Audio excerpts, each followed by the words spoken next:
उस माया को देख करके घबरा जाते हैं। ऐसी ये भगवान की माया है। तो नारद जैसे महान ऋषि भी माया के व्यामोहित हो जाते हैं। एक बार नारद जी वैकुंठ में भगवान के दर्शन के लिए गए। क्षीर सागर, अलग अलग लोग हैं। क्षीर सागर अलग है, वैकुंठ अलग है, गोलोक धाम अलग है, कैलाश अलग है, ब्रह्मलोक अलग है, सूर्य लोक अलग है। तो नारद जी भगवान के दर्शन के लिए वैकुंठ में गए। जैसे नारद जी वैकुंठ में आए तो रमा लक्ष्मी माता उनके चरण की सेवा कर रही थी। नारद जी का आगमन हुआ तो माँ लक्ष्मी उठ करके खड़ी हुई और भीतर चली गई। नारद जी ने कहा कि माँ मेरे को देख करके भीतर क्यों चली गई? ना तो मैं दुष्ट हूं, ना मैं कोई क्रोधी व्यक्ति हूं, मैं तो एक संत हूं। तो संत को देख करके माँ भीतर क्यों चली गई? तो भगवान से पूछा कि प्रभु माता जी भीतर क्यों गई? तो नारायण कहते हैं कि हे नारद, यही स्त्री का धर्म है। एस धर्मः योषिताम्, कि पति के और पत्नी के बीच में कोई पर पुरुष आ जाए, कोई तीसरा व्यक्ति आ जाए जो अपरिचित है, तो स्त्री को वहां से उठ करके दूसरे कमरे में चले जाना चाहिए।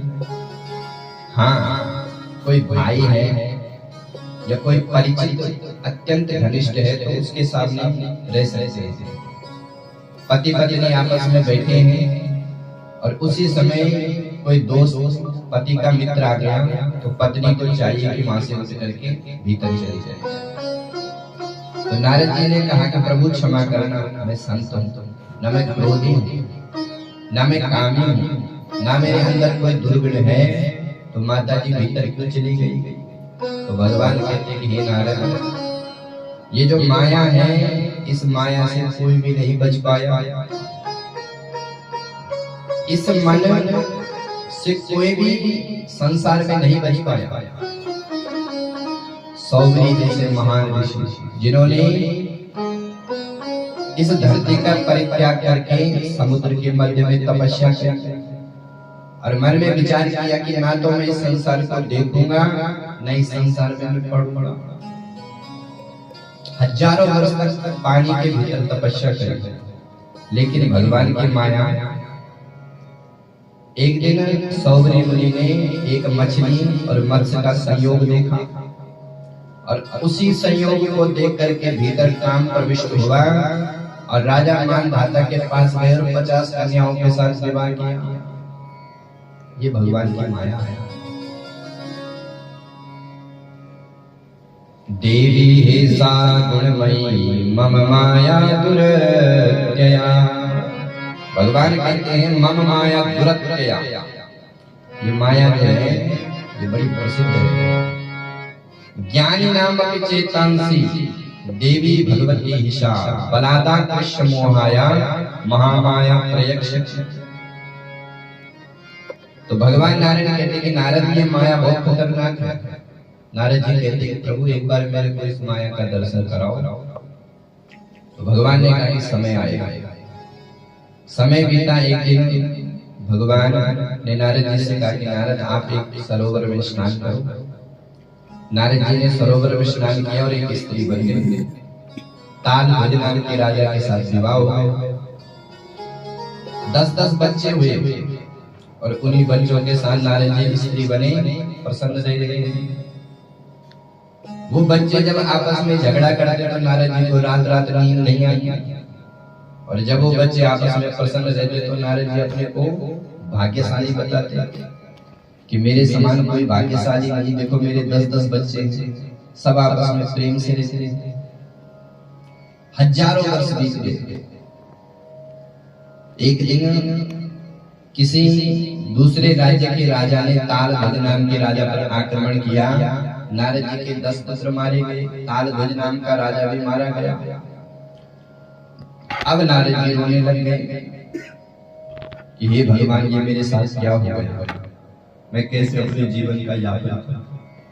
तो भगवान ब्राह्मण का भेष बना करके आए और कहा कि राजा, इस सरोवर में स्नान करो। नारद जी से कहा कि आप इस सरोवर में स्नान करो। जैसे स्नान किया तो नारद जी पुनः प्रकट हो गए। नारद जी ने कहा, राम राम, मैं तो अपने को भूल ही गया। उसी प्रकार से हम लोग भी अपने को भूले हुए, कोई स्त्री बनी है, कोई पुरुष बनी है, अपने परिवार में हम प्रसन्न दे रहे हैं, लेकिन वास्तव में हमारा क्या स्वरूप है वो हमको पता नहीं, क्योंकि ये सब संसार माया से चल रहा है। झूठई लेना, झूठई देना, झूठई भोजन, झूठ चवेना। झूठई लेना, झूठई देना, झूठई भोजन, झूठ चवेना। श्री राम जय राम, जय जय राम। श्री राम जय राम, जय जय राम। श्री राम जय राम, जय जय राम। श्री राम जय राम, जय जय राम। सोवनि शासव, सोवनि हानि, मोहनि शासव, सोवनि हानि। देखै स्वप्न अनेक प्रकार। श्री राम जय राम, जय जय राम। श्री राम जय राम, जय जय राम।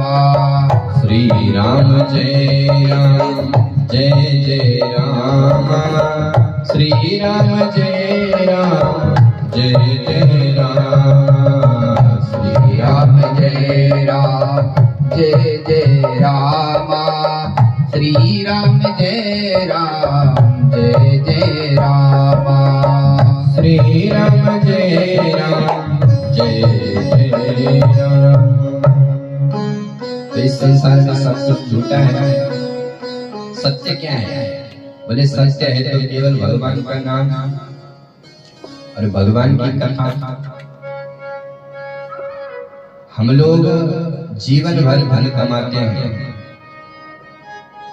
पूरे जीवन को कमाने में लगा दिया, बाद में क्या मिलता है? कुछ भी नहीं मिलेगा। पूत सपूत तो का धन संचय, और पूत कपूत तो का धन संचय।